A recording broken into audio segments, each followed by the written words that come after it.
দর্শক বন্ধুরা আসসালামু আলাইকুম। আজ আমি আপনাদেরকে দেখাবো কাবুলি পায়জামা কাটিং করে। আর এর জন্য নিয়েছি আমি 2 গজ পরিমাণ কাপড়। আর যার জন্য আমি তৈরি করব তার মাপ হচ্ছে, বডির মাপ হচ্ছে 40 ইঞ্চি আর লম্বা নেব 35 ইঞ্চি। তো দর্শক বন্ধুরা এবারে শুরু করে যাক কাবুলি পায়জামাটা কাটিং। তো প্রথমে কাপড়টাকে এভাবে ভালো করে নিয়ে 4 ভাঁজ করে নিব এবং সেলাইয়ের জন্য এখানে 1/2 ইঞ্চি পরিমাণ কাপড় রেখে এখান থেকে আমরা লম্বার মাপটা কেটে নিব। তো এখানে আমরা লম্বার মাপটা নিয়ে নিচ্ছি উপরে 6.5 ইঞ্চি রেখে এখান থেকে এই পর্যন্ত হয় 35 ইঞ্চি।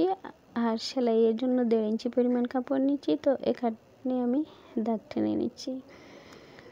এখান থেকে আমরা কোমরের মাপ নিচ্ছি 40 ইঞ্চি আর 40-এর 4 ভাগের 1 ভাগ হচ্ছে 10 ইঞ্চি। আর বাড়তি আপনারা কুচির জন্য যতটুকু পারেন কাপড় দিয়ে দিবেন। তো এখানে কাপড় অনুযায়ী আমার 7 ইঞ্চি হয়েছে, তাই আমি এটাও দিয়ে দিচ্ছি। তো এখান থেকে আমি হাইয়ের মাপটা নিব উপরে 6.5 ইঞ্চি রেখে এখানে আমি 14 ইঞ্চিতে মাপটা টেনে নিচ্ছি। তো হাইট ডাউনটা দেওয়ার জন্য এখানে 1.5 ইঞ্চি পরিমাণ কাপড় এদিকে আমরা দাগ টেনে নিব। আর দাগ টেনে নিয়ে এটাকে এখান থেকে দেওয়া যাবে না, এখান থেকে হালকা করে একটা রাউন্ড করে নিব। তো এবারে পায়ের মুহুরি আমি নিয়ে নিচ্ছি 5.5 ইঞ্চি। আপনারা চাইলে 12-14 এভাবে বাড়তি দিতে পারেন। তো আমি এখানে 11 ইঞ্চি নিব সর্বোচ্চ। তো নিয়ে নিচ্ছি 5.5 ইঞ্চি আর সেলাইয়ের জন্য 1/2 ইঞ্চি। এবারে আমরা স্কেলটা ঠিক এইভাবে বসিয়ে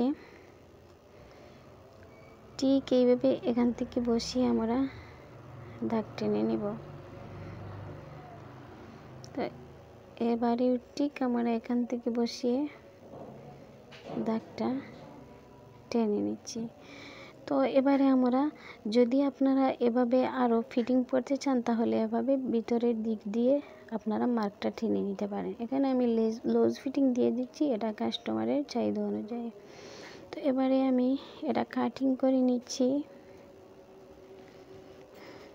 তো দর্শক বন্ধুরা কাটিং করতে করতে বলে যাচ্ছি, যারা আমার ফেসবুক পেজ থেকে দেখবেন প্লিজ নতুন হলে আমার পেজটি ফলো করে নেবেন, লাইক কমেন্ট শেয়ার করবেন। আর ইউটিউব চ্যানেলেও নতুন হলে আমার চ্যানেলটি সাবস্ক্রাইব করে পাশে থাকা বেল বাটনটি ক্লিক করে নেবেন, যাতে নতুন কোনো ভিডিও দিলে আপনারা তাড়াতাড়ি পেয়ে যান। তো দর্শক বন্ধুরা এবার আমার নিচের পার্টটা কাটিং হয়ে গেছে। এবারে আমি এখানে বডির মাপটা নিয়ে নিচ্ছি, যেহেতু 4 ভাগ কাপড় নিয়ে নিচ্ছি 10 ইঞ্চি আর লুজ দিয়ে দিচ্ছি আরও 3 ইঞ্চি, সেলাইয়ের জন্য 1/2 ইঞ্চি নিয়ে নিচ্ছি। এবারে এখানে আমি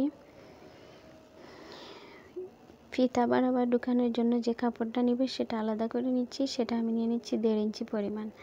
তো 1.5 ইঞ্চি নেওয়ার পরে এখান থেকে আমি 6.5 ইঞ্চিতে দাগ টেনে নিতে হবে। এই 6.5 ইঞ্চিতে দাগ টেনে নিচ্ছি, প্রয়োজন হলে একটু জয়েন্ট দিয়ে দিব। তো আমার এখানে একটু জয়েন্ট পড়বে, আমি জয়েন্টটা দিয়ে দিব। এখানে আমরা এইভাবে কাপড়টা বসিয়ে জয়েন্টটা করে নিব। তো দর্শক বন্ধুরা ভালো থাকেন, আসসালামু আলাইকুম।